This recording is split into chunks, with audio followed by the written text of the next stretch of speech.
আরেকটি মহল ষড়যন্ত্র শুরু করছে, ভেতরে ভেতরে ষড়যন্ত্র করছে কিভাবে এই নির্বাচনকে ক্ষতিগ্রস্ত করা যায়, কিভাবে বাধাগ্রস্ত করা যায়।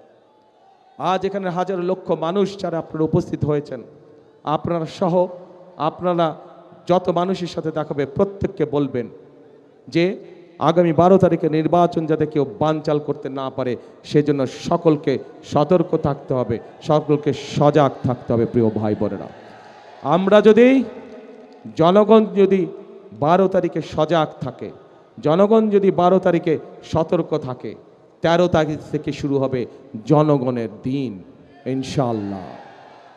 এই বাংলাদেশে 13 তারিখ থেকে হবে জনগণের দিন। জনগণের প্রত্যাশা, জনগণের আশা, জনগণের আকাঙ্ক্ষা যে সকল আছে সে সকল বিষয়ের কাজগুলো ধীরে ধীরে পর্যায়ক্রমিকভাবে শুরু হবে। বেকারদের কর্মসংস্থানের সমস্যার সমাধানের কাজ শুরু হবে, মা বোনদের ফ্যামিলি কার্ডের কাজ শুরু হবে, কৃষক ভাইদের কৃষক কার্ডের কাজ শুরু হবে, বেকারদের কর্মসংস্থানের কাজ শুরু হবে, আমাদের তিস্তা পদ্মা ব্যারাজের কাজ আমরা শুরু করব, বরেন্দ্র প্রকল্পের কাজ আমরা শুরু করব, 10,000 টাকা পর্যন্ত কৃষি লোন মৌকুফের কাজ আমরা শুরু করব।